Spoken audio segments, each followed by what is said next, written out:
ओम नमः शिवाय। हर हर महादेव। आप सभी पर भोलेनाथ और माँ पार्वती की कृपा हमेशा बनी रहे। आइए सुनते हैं श्रावण मास के महत्व का प्रथम अध्याय।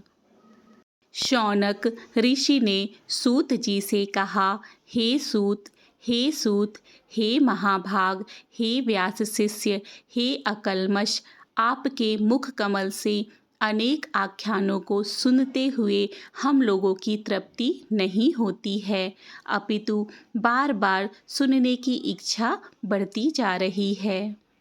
तुला राशि में स्थित सूर्य में कार्तिक मास का महात्म, मकर राशि में माघ मास का महात्म और मेष राशि में स्थित सूर्य में बैसाख मास का महात्म्य और उसके साथ उन मासों में जो भी धर्म है उन्हें आपने भली भांति कह दिया।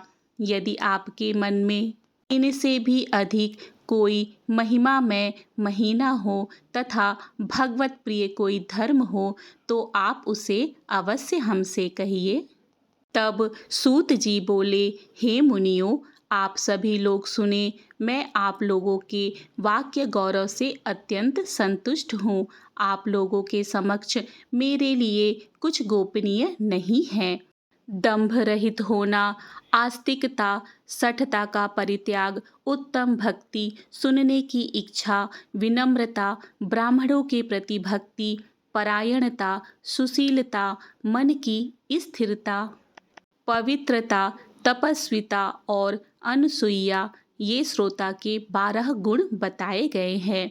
ये सभी आप लोगों में विद्यमान हैं, अतः मैं आप लोगों पर प्रसन्न होकर उस तत्व का वर्णन करता हूँ। एक समय प्रतिभाशाली सनत कुमार ने धर्म को जानने की इच्छा से परम भक्ति से युक्त होकर विनम्रता पूर्वक ईश्वर भगवान शिव से पूछा, हे भोलेनाथ, योगियों के द्वारा आराधनीय चरण कमल वाले हे देवता, हे महाभाग, हमने आपसे अनेक व्रतों तथा बहुत प्रकार के धर्मों का श्रवण किया, फिर भी हम लोगों के मन में सुनने की अभिलाषा है। 12 मासों में जो मास सबसे श्रेष्ठ, आपकी अत्यंत प्रीति कराने वाला, सभी कर्मों की सिद्धि देने वाला और अन्य मास में किया गया कर्म यदि इस मास में किया जाए तो वह अनंत फल प्रदान कराने वाला हो, हे देव, उस मास को बताने की कृपा कीजिए। साथ ही लोक अनुग्रह की कामना से उस मास के सभी धर्मों का वर्णन भी कीजिए। तब भोलेनाथ ने कहा, हे सनत कुमार, मैं अत्यंत गोपनीय भी आपको बताऊंगा। हे सुव्रत, हे विधिनंदन, मैं आपकी श्रवण इच्छा तथा भक्ति से प्रसन्न हूँ। 12 मासों में श्रावण मास मुझे अत्यंत प्रिय है। इसका महात्म्य सुनने योग्य है, अतः इसे श्रावण कहा गया है। इस मास में श्रवण नक्षत्र युक्त पूर्णिमा होती है, इस कारण से भी इसे श्रावण कहा गया है। इसके महात्म्य के श्रवण मात्र से ही यह सिद्धि प्रदान करने वाला है, इसीलिए भी यह श्रावण संज्ञा वाला है। निर्मलता गुण के कारण यह आकाश के सदृश है, इसीलिए नभा कहा गया है। इस श्रावण मास के धर्मों की गणना करने में इस पृथ्वी लोक में कौन समर्थ हो सकता है, जिसके फल का संपूर्ण रूप से वर्णन करने के लिए ब्रह्मा जी 4 मुख वाले हुए, जिसके फल की महिमा को देखने के लिए इंद्र हजारों नेत्रों से युक्त हुए और जिसके फल को कहने के लिए शेषनाग 2000 जिह्वाओं से संपन्न हुए। अधिक कहने से क्या प्रयोजन, इसके महत्व को देखने और कहने में कोई भी समर्थ नहीं है। हे मुने, अन्य मास इसकी एक कला को भी नहीं प्राप्त होते हैं। यह सभी व्रतों तथा सभी धर्मों से युक्त है। इस महीने में एक भी दिन ऐसा नहीं है जो व्रत से रहित दिखाई देता हो। इस माह में प्रायः सभी तिथियां व्रत युक्त हैं। इसके महात्म के संदर्भ में मैंने जो कहा है वह केवल प्रशंसा मात्र नहीं है।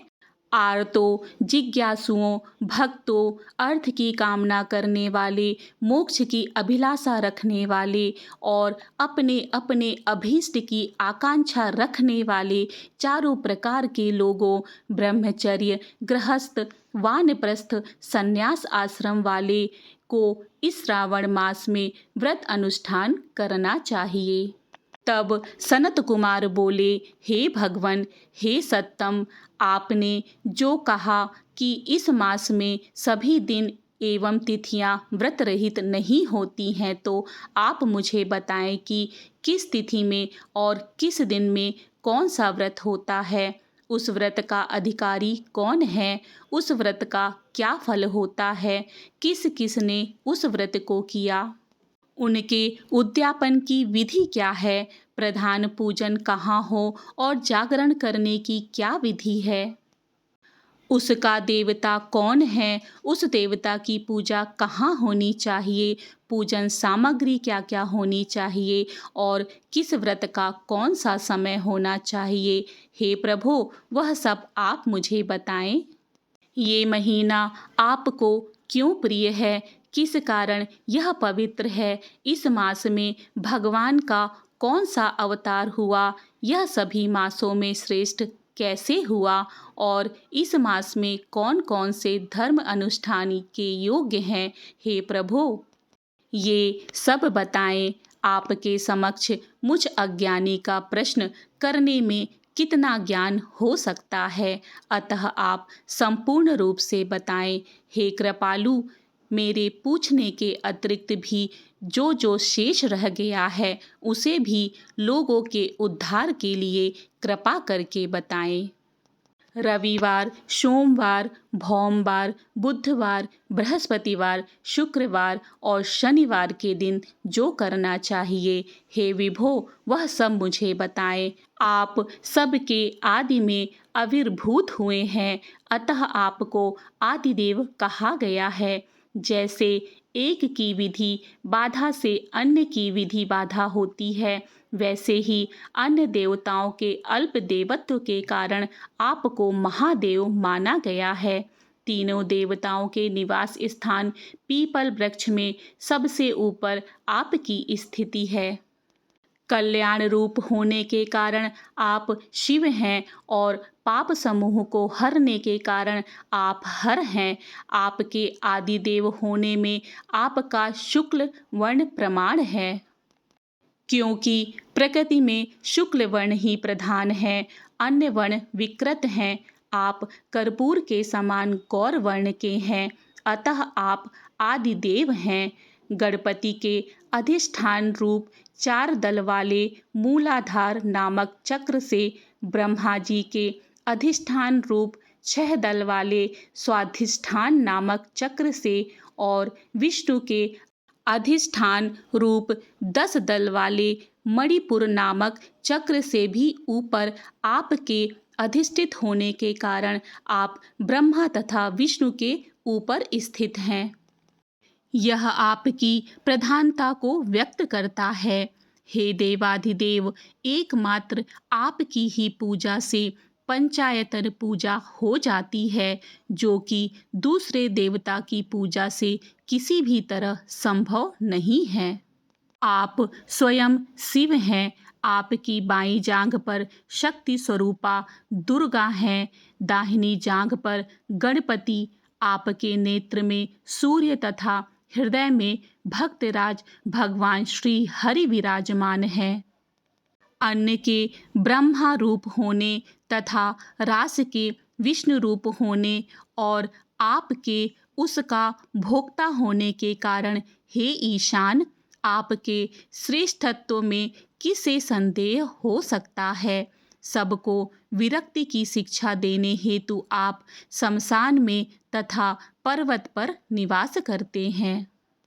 पुरुष सूक्त में उताम्रत्व शेष्यानो इस मंत्र के द्वारा प्रतिपादन के योग्य हैं। ऐसा महर्षियों ने कहा है। जगत का संहार करने वाले हलाहल को गले में किसने धारण किया है? महाप्रलय की कालाग्नि को अपने मस्तक पर धारण करने में कौन समर्थ था? संसार रूप अंधकूप में पतन के हेतु कामदेव को किसने भस्म किया? आप ऐसे हैं कि आपकी महिमा का वर्णन करने में कौन समर्थ है? एक तुच्छ प्राणी मैं करोड़ों जन्मों में भी आपके प्रभाव का वर्णन नहीं कर सकता। अतः आप मेरे ऊपर कृपा करके मेरे प्रश्नों का उत्तर दें। इस प्रकार श्री स्कंद पुराण के अंतर्गत ईश्वर सनत कुमार संवाद में श्रावण मास के महत्व का पहला अध्याय पूर्ण हुआ। आवाहनम ना जानामि विसर्जनम पूजा चैव ना जानामि क्षमस्व परमेश्वरम मंत्रहीनम क्रियाहीनम भक्तिहीनम जनार्दनम यत पूजितम मया देवम परिपूर्ण तदस्तुमेव। हे भोले भंडारी, मुझसे कथा कहने में कोई भी त्रुटि है, मेरे शब्दों में कोई भी त्रुटि है तो उसके लिए मुझे क्षमा करें। कथा श्रवण के बाद आइए भोलेनाथ की आरती करें। जय शिव ओमकारा स्वामी, जय शिव ओमकारा। ब्रह्मा विष्णु सदा शिव, ब्रह्मा विष्णु सदा शिव, अर्धांगी धारा। ओम जय शिव ओमकारा। एकानन चतुरानन पंचानन राजे स्वामी, पंचानन राजे। हंसासन गरुड़ासन, हंसासन गरुड़ासन, वृषवाहन साजे। ओम हरे हरे हरे महादेव। दो भुज चार चतुर्भुज, दस भुज अति सोहे स्वामी, दस भुज अति सोहे। तीनों रूप निरखता, तीनों रूप निरखता, त्रिभुवन जन मोहे। ओम हरे हरे हरे महादेव। अक्षमाला वनमाला रुंडमाला धारी स्वामी, रुंडमाला धारी। चंदन मृग मद सोहे, चंदन मृग मद सोहे, भोले शुभकारी। ओम हरे हरे हरे महादेव। श्वेतांबर पीतांबर बाघांबरे अंगे स्वामी, बाघांबरे अंगे। सनकादिक ब्रह्मादिक, सनकादिक ब्रह्मादिक, प्रेतादिक संगे। ओम हरे हरे हरे महादेव। कर के मध्य कमंडलु चक्र त्रिशूल धरता स्वामी, चक्र त्रिशूल धरता। जग करता जग हरता, जग करता जग हरता, जग पालन करता।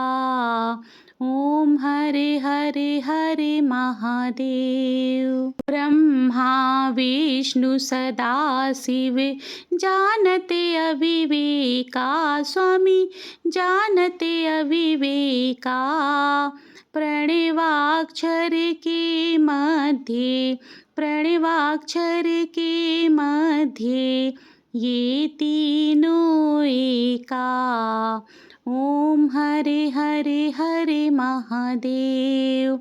त्रिगुण स्वामी जी की आरती जो कोई नर गावे स्वामी, जो कोई नर गावे। कहते शिवानंद स्वामी, भजते हरि हर स्वामी, मन वांछित फल पावे। ओम हरे हरे हरे महादेव। जय शिव ओमकारा स्वामी, जय शिव ओमकारा। ब्रह्मा विष्णु सदा शिव, ब्रह्मा विष्णु सदा शिव, अर्धांगी धारा। ओम जय शिव ओमकारा। जय भोलेनाथ। आइए अब हम सब मिलकर भोलेनाथ का जयकारा लगाएं। ओम नमः पार्वती पते, हर हर महादेव, हर हर महादेव। इस तरह से श्रावण मास का पहला अध्याय एवं भोलेनाथ की आरती संपन्न होती है। इसी तरह की पौराणिक कथा कहानियों और धार्मिक जानकारी के लिए मेरे चैनल को सब्सक्राइब करें। मिलते हैं अगली धार्मिक जानकारी के साथ। जय श्री कृष्ण। राधे राधे।